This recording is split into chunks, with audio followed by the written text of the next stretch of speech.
Just chilling in my hoodie. No problema. Hi everyone, my name is Emily, and I have a neurological disorder called Tourette syndrome. This means that I have uncontrolled sounds, shouts, and movements I can't control called tics, T-I-C-S, not like the parasite. Because of my disability, I often have very severe tic attacks, which are called psychogenic non-epileptic seizures, because they're pseudo-seizures. Basically, they act like normal seizures, except for I'm conscious for them. My service dog's name is Damian. He is trained to alert me to when I'm going to have one of my episodes or when my legs are going to give out because of paralysis tics. He's absolutely wonderful, and he lets me know by either jumping on me or pressing against my legs. And when he does that, that means I need to sit down or find a place to lean against a wall or something. And he'll give me a heads up anywhere from like 40 minutes to 5 minutes. And he'll just keep bothering me until I stop and take time to get better. I also have PTSD, and so when I start going somewhere dark, kind of like a flashback, he jumps on me and makes sure that I pet him, and he will not stop licking me and getting on my lap until I pet him. So Damian passed the PAT, obviously, because he's a service dog. The PAT is the public access test, and these are a series of tests. It's an assessment if your dog can be in public and pay attention to you and heel and not be distracted and do their job in public. And a service dog must pass the PAT. It must if it's going to be a service dog. Now, what should you expect when you have a service dog in public? Most people like dogs. So if they see somebody with a dog in a place where dogs don't usually belong, it's interesting to them. Sometimes you will get a lot of questions. The questions I usually get is, what breed is he? What does he do? Can I pet him? And my answers are Australian Shepherd, medical alert, and no, sorry, but he does like compliments. And if you give people the option to just compliment your dog instead of petting him, more likely than not, they'll just look at him and be like, you're very handsome. And Damian just looks at them with a stupid smile.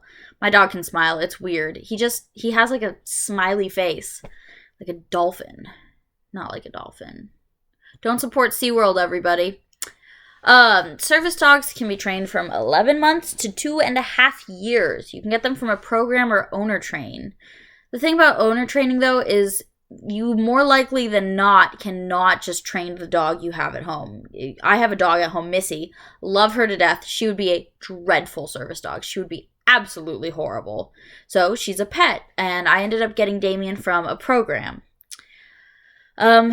If you owner train, you're going to have to get a breed that's just right for you. For instance, people with autism need very calming dogs that can help them de-escalate from meltdowns, dogs that are good for sensory.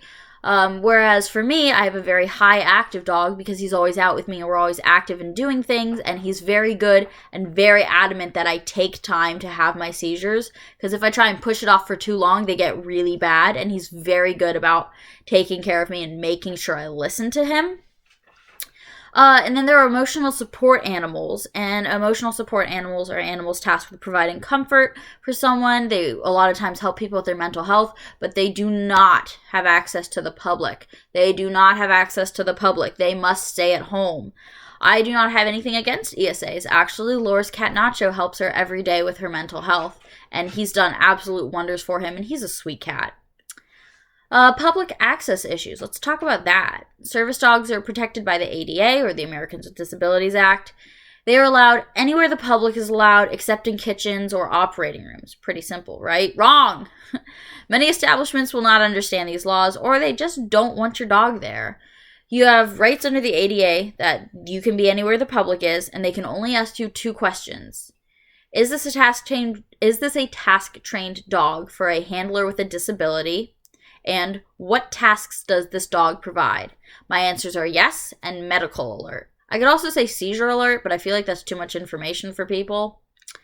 If this establishment does not allow your dog in, you can call the cops. They will talk to the manager and explain that they must serve you. Basically, get ready for some things.